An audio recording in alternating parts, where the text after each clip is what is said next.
About, I believe it was about 8 years ago. My son was probably around 4 years old. He had been seeing a pediatric ophthalmologist since he was 6 years old, or 6 months old, for a condition called exotropia, which is essentially his eyes weren't tracking, but had never really required treatment other than monitoring.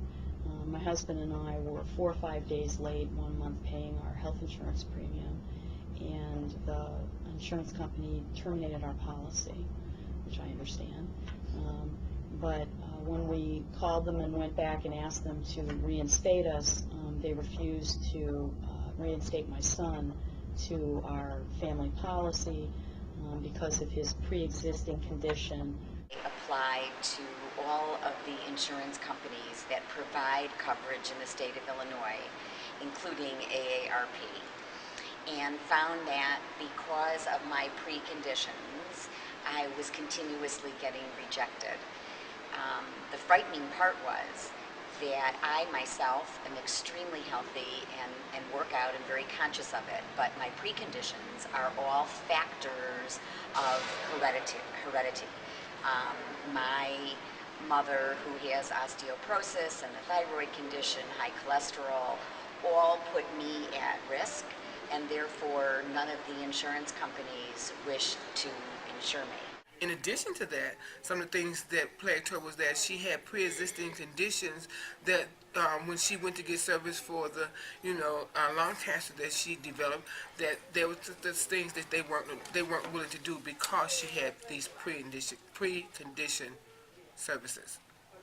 Every so often, maybe every 5 years, I reapply for insurance. And one time, I applied with Blue Cross Blue Shield. They turned me down because I had marriage counseling. That was considered a bad thing for health insurance.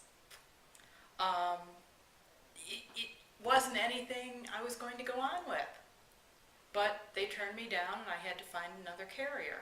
As a self-employed person and others who probably could afford to pay standard health insurance, we cannot even get it.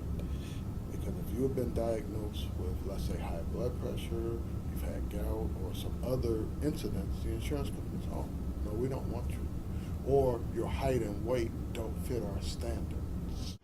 I see patients that are unwilling to be admitted to the hospital because they don't want to be labeled with a particular diagnosis for fear that they may be labeled with a pre-existing condition and not be able to get health insurance down the line, or maybe dropped from their current policy.